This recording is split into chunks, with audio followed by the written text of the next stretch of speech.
Salut la communauté! Je vous espère en forme. En forme de quoi, je sais pas, mais en forme. J'ai envie à travers ce live de vous partager une expérience sur les relations. Les relations, et pour ça je vais vous illustrer le propos avec ce que j'ai vécu ce matin avec une des personnes que j'accompagne, une femme en coaching. Cette personne-là,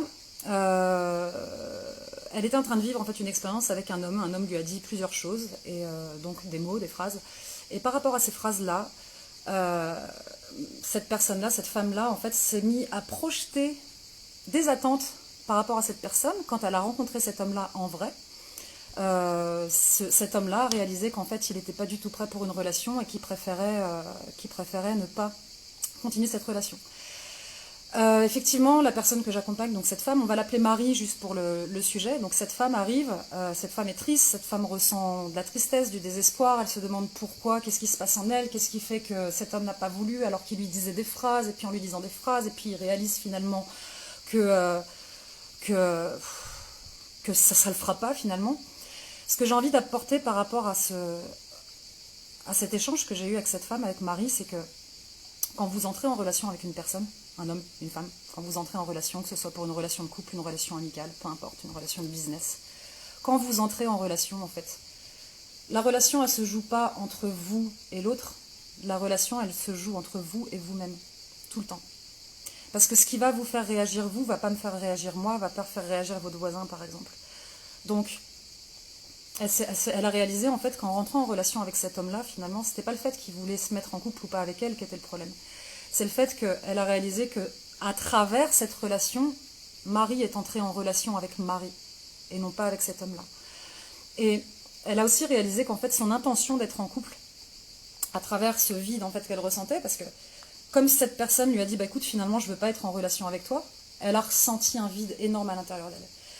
Et elle a réalisé que ce vide-là, finalement, il n'est pas lié à cet homme-là qui ne veut pas d'elle, il est lié à sa peur d'aller voir en elle justement ce vide qui est à l'intérieur. Et son intention, on est en train de m'appeler en même temps, hop là, je vais l'enlever, touc, je ne sais pas si vous l'entendez.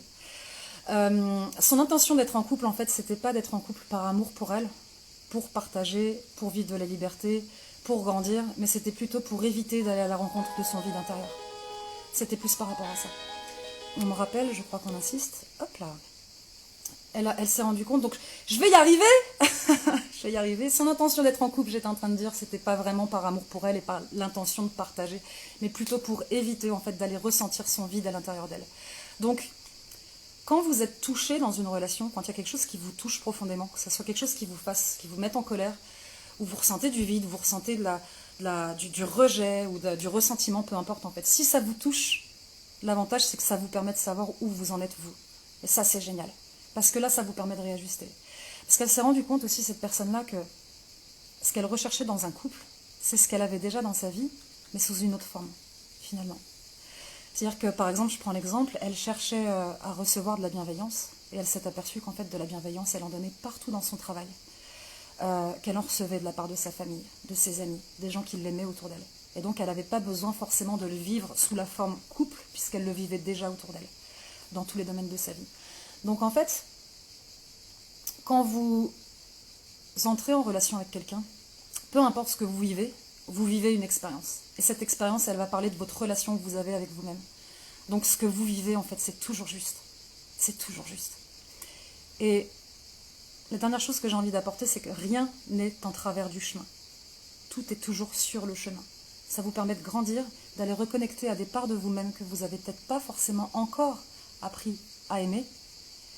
Mais ce qui est génial, c'est que, par exemple, pour cette personne-là, pour reprendre cet exemple, c'est que cet homme qu'elle a rencontré, il n'a peut-être pas voulu d'elle sur ce moment-là parce que lui-même n'était pas prêt. Et il a pris conscience en étant en relation avec elle que lui-même n'était pas prêt. Donc il se racontait des choses illusoires, une sorte de fantasme. Et il s'est aperçu qu'il n'était pas forcément prêt grâce à cette mise en relation avec Marie. Et Marie, de son côté, ça a fait la même chose en fait. Elle s'est rendue compte qu'elle n'était pas prête à être en relation grâce au fait qu'elle se soit rencontrée elle-même au travers de cette relation avec cet homme. Vous voyez ? Est-ce que ça vous parle ? Est-ce que ça vous inspire ? N'hésitez pas à mettre en commentaire, à liker, à partager et à me dire ce que vous en pensez, voir si c'est clair. Parce que moi, je me comprends. Mais ça se peut des fois qu'on ne comprenne pas forcément ce que je dis. C'est possible. Voilà, n'oubliez pas, rien n'est en travers du chemin, tout est sur le chemin. Donc toute relation, toute rencontre est juste. Et tout ce que vous vivez, c'est juste. La seule idée, en fait, c'est de reconnecter avec l'émotion, le sentiment que vous ressentez et de voir en quoi ça parle de vous. Voilà. Je vous souhaite une très belle journée et je vous dis à demain pour le prochain live.